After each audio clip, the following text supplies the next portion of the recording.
जय भीम मित्रांनो, मी धीरेंद्र जाधव। आज मी मुंबई या विषयावर बोलणार आहे। आजची मुंबई महाराष्ट्रात कशी आहे हे तुम्हाला माहित आहे का?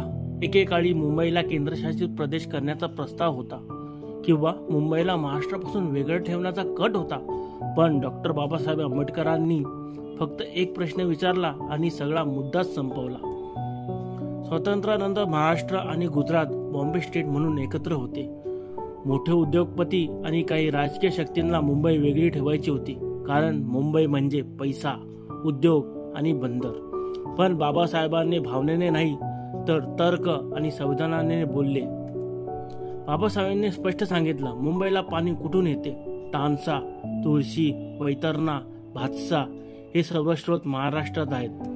बाबासाहेब म्हणाले, ज्या राज्याचं पाणी शहराला जगवतं त्या राज्यापासून ते शहर वेगळं कसं करू शकता? मुंबईला गिरण्या, उद्योग, रेल्वे, बंदर या सगळ्यांचा वीज कोण देतं? महाराष्ट्र। आणि हे उद्योग चालवणारे कामगारही महाराष्ट्रातूनच आले आहेत। बाबासाहेबांचे ठाम सांगितलं, मुंबई वेगळी केली तर महाराष्ट्र आर्थिकदृष्ट्या अपंग होईल, ग्रामीण भागावर अन्याय होईल। म्हणूनच त्यांनी स्पष्ट केलं, मुंबई ही महाराष्ट्राची आर्थिक नस आहे आणि मुंबई ही महाराष्ट्रापासून वेगळी करता येणार नाही। बाबासाहेब म्हणाले, पाणी महाराष्ट्राचं, वीज महाराष्ट्राची, कामगार महाराष्ट्राचा, म्हणून मुंबई ही महाराष्ट्राचीच।